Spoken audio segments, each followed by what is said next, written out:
Good morning, I'm Chris Fox. Welcome to week 6 of 12 Weeks to a Trilogy.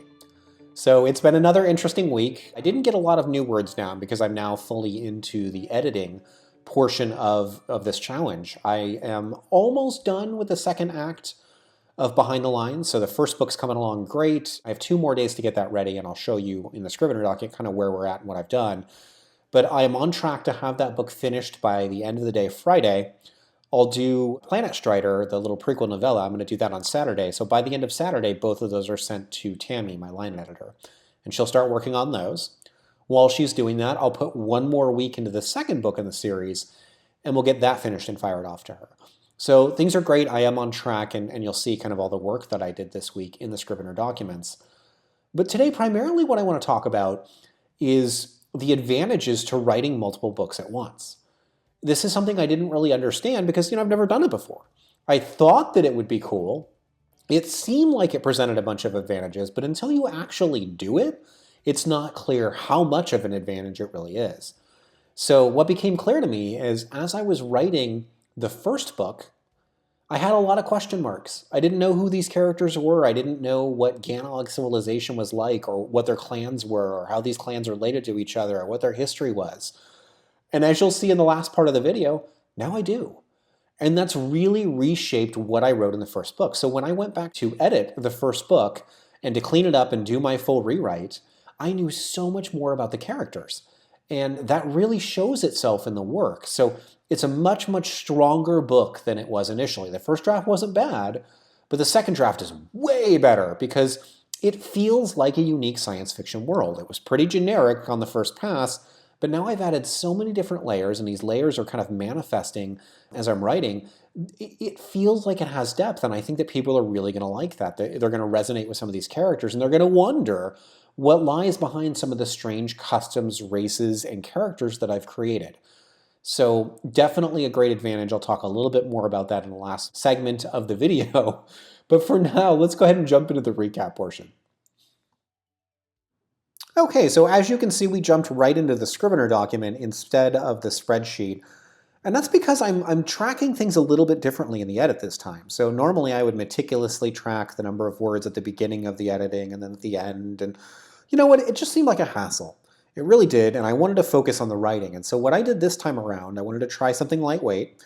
So I counted up the number of chapters in the book and figured out I needed to do 12 chapters a day in order to have this book edited by the end of day Friday. So if you're watching this video, it's when it's published. By the end of the day today, for me this is Thursday, I wanted to be finished, and to get there, had to do 12 chapters a day. Now, as you can see, all the little triangles are gone, so as you go through these chapters, I've integrated them in. So what I would do is I'd look at a given chapter, I'd read the notes about things that I wanted to change, and then I would go through and make those changes. And inevitably, those chapters would get longer. A great example, let's see, Ganog 7, this was probably 1,200 words to start, and then after my rewrite, it's over 2,000. This car chapter was 500 words, now it's 1,450, so it tripled in length. And you're going to see this in other chapters as well. Duel 2 is one of the most important payoff chapters in the book. You've got this combat that we've been building up to for the entire book between the main villain and our protagonist. And this chapter initially was only 500 words long. And I looked at it and I realized, you know what, guys, this is not going to work. I kept the beginning of that chapter, I kept the end of the chapter, and then I wrote like an extra 1,000 words in the middle, and it came out much, much better. So that's a lot of what I was doing, is just kind of lengthening and expanding. And I would go through, if we look at one of the chapters that hasn't been edited yet, and I'm looking for stuff like this, where you'd see things in brackets, which was a note to myself when I was writing, that I would have to go back and fix. And so as I'm writing through this chapter, I'm going to stop here, I'll hit the keyboard a few times, and then I'll fix this area, whatever I've got in here that needs to be dealt with, and then I'll just keep going through the chapter. And in many chapters, I think there's fewer of them later in the book. Here we go, there's a good example. I use X as a placeholder.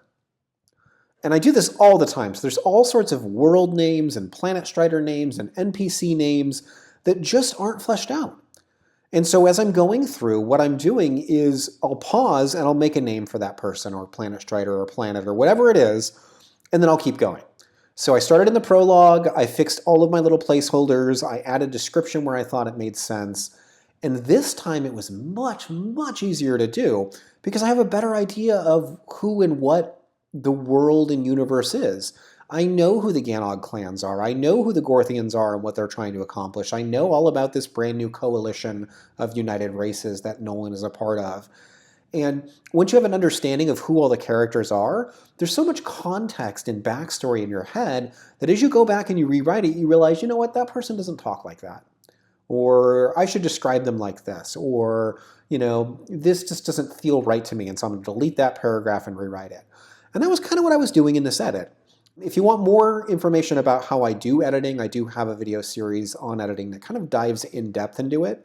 But I just wanted to show you the basics of sort of what I got done. You can see very close to finishing this book, 2 more days, and the first book is officially finished and off to the editor. So yay, that's great news. For the second book, we'll take a quick peek at that. Hold the line. I didn't quite finish it, so you can see it's sort of reversed. All of the early chapters have the triangles next to them, and then the later ones don't yet because I haven't added my notes in, and these haven't been written. But I did get into Act 3. There's probably 8,000 words left to finish in this book, and I'm going to be doing that as soon as I finish editing in the first book. So on track to complete things as I want to do in the time frame that I want to do, which again is great news for me. I'm going to jump into the last segment of the video, which will be fairly short, but I want to show you a few of the advantages to writing the books back to back. So when you do that, you get a much more holistic understanding of your universe, and we'll talk about that in the next section. Okay, so I wanted to talk a little bit about the advantages of writing books back to back and sort of the profit that I've gotten from doing so.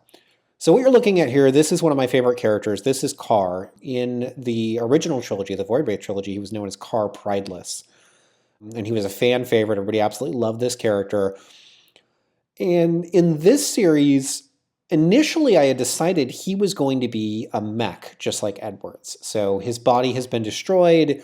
He's been placed into a synthetic core, and this core would be inserted into a mech. But that was in book 1. And it kind of made sense and it kind of worked. But he had a very small role in the book, and I didn't do a lot with him. And then I jumped into book 2. And when I got into book 2, his role really started to change. Carr became a much larger character. He, is the very first chapter in the book. And his role just kept growing and growing, and what he was supposed to do kept changing. And in the process of doing this, I made some decisions about Carr. So if we jump back to that first book, now I have a much better understanding of who Carr is. And so what I decided is that Carr has a synthetic body. So he looks like a tigress, but he's basically an android, kind of like Data from the Next Generation. And I kind of like that setup, but it meant that I had to go back and change certain chapters. So Carr first appears in Behind the Lines. This is his first appearance in this new trilogy. And what I originally had is Carr was a mech, and so this combat scene was designed and described as him being a mech, and I had to go back and change it so that now he's a pilot of a mech. He, in his synthetic body, is piloting this mech into combat. And that changed this chapter dramatically. It also lengthened it. This is the one that I showed you went from about 500 words to 1,500 words. And it rippled through the rest of the book. So if you look into deeper chapters, he's different as well. So there's another chapter, this was also about 500 words initially, where Fizzgig is showing up and seeing the refitted fleets that they're going to use to fight these Ganog. And Carr wasn't in the chapter at all, but I needed him to have a larger role in the book, and so I added him here, and I showed his synthetic body, and we talked about it a little bit, and all this stuff is kind of planting seeds that I know are going to be important in the second book. There is another big way in which I've sort of retooled both books, because you remember, we're going to go back to this image that I showed you before where I was doodling on my little map, and you can see that it's now quite a bit different. So there are a number of different layers. You're seeing only one of them here. But one of the things that I added is the Ganog clans. And doing so told me a lot about how the next few books are going to go. So this is where the first book takes place in Ganog 7, and I fleshed out the Vakash clan. The Yogg clan is the Imperial clan. These are the people that control their capital world where the Empress is. The Aussie clan, this is where Takan comes from. They've been disgraced and have lost a lot of their territory to the Vakash. The Nyar clan, they're focused on what I call the cold. It's this region, this dark region of space here where you can see I've got these big Gorthian monsters. They're focused on this, and so they turn outwards and are always dealing with these monsters. And then I have the Cthulhu, And this clan, I mean, they worship the Gorthians. They are seeking the gaze of the Nameless Ones. They're kind of a little crazed and touched, and they scare the rest of the clans. So I created each of these 5 clans, and I figured out how they all interacted with each other and what wars they've fought with each other and kind of who their heroes are. And knowing all that makes it much, much easier for me to figure out character motivation. So when I go back to the first book and I write Fleet Leader Takar as a character, I know what he wants. I know where his place is. I know how he feels about the Empress and the other clans around him. And that gives a lot of context that isn't immediately clear to the reader. But when the reader goes through a book like that, they're going to be left with the sense that you know a lot more and there's a lot more under the surface than what they're being exposed to. And people love that. They love to think that there's a sense of mystery and that they're just seeing the top level of the soil and that there's so much more beneath it. And doing something like this has really helped me kind of put that together and has also helped me flesh out additional books. So I know what the third book is going to be about. I know now that it's probably not going to be a trilogy. It might actually be 4 or 5 books. And books 4 or 5 are going to deal with the Gorthians and sort of them invading our space again. So doodling little maps like this, spending time doing world building, and ultimately writing out books back to back gives you such a massive amount of context. If I had nothing but time, let's say my last series did extremely well and I had $1 million sitting in the bank and I didn't have to produce anything for a year, I'd write the whole series. I'd write 5 or 6 or 7 books because every time I write another book, I learn so much more about the series. And when I went back to edit the first book this time around, not only was it more fun, but it was a lot more profitable. If you look at the first book, we'll do this real quick here. I know the video is getting kind of long. But if you look at this book, let's go ahead and compile it. And we're going to do it as a Word document just so you can see the size. So we'll go ahead and do this, compile, behind the lines. Okay, we'll let it do its thing. We were at just over 53,000 words when I finished the first draft. And since I've been adding a bunch of new stuff, mostly description, better dialogue, and only 1 new chapter, I'm willing to bet, probably added like 5,000 words. Let's see what we got here. Master Scrivener files. Here's the new one.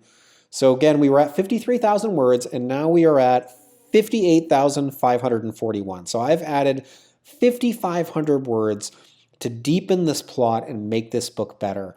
And that would have been a whole lot harder if I had only written the 1 book. I mean, ideally, I'd love to finish the 3rd book before I've published the first one. I'm not sure whether or not I'll be able to do that on my schedule. Probably not.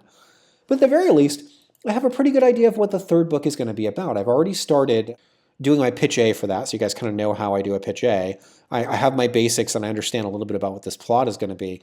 So I can see more holistically the entire series than I ever could before. When I wrote No Such Thing as Werewolves and when I wrote Destroyer, 2 separate series, I only knew a little bit about the worlds because that was all I had was that 1 book. Now that I've gone in and I've learned how to write multiple books at the same time, I don't think I'll ever return to just putting a book out and then a 2nd book and a 3rd book. I think going forward, I will probably always want to write the first 2 or 3 books in a series before releasing because the advantages are so incredible. Anyway, I know this is a little disjointed. I hope it was helpful for you. I am a little bit brain fried this far into the challenge, but things are going enormously well. And next week, I look forward to being able to tell you that I've fired off the first book to the editor. So I'm going to go ahead and get back to the writing. Wish me luck.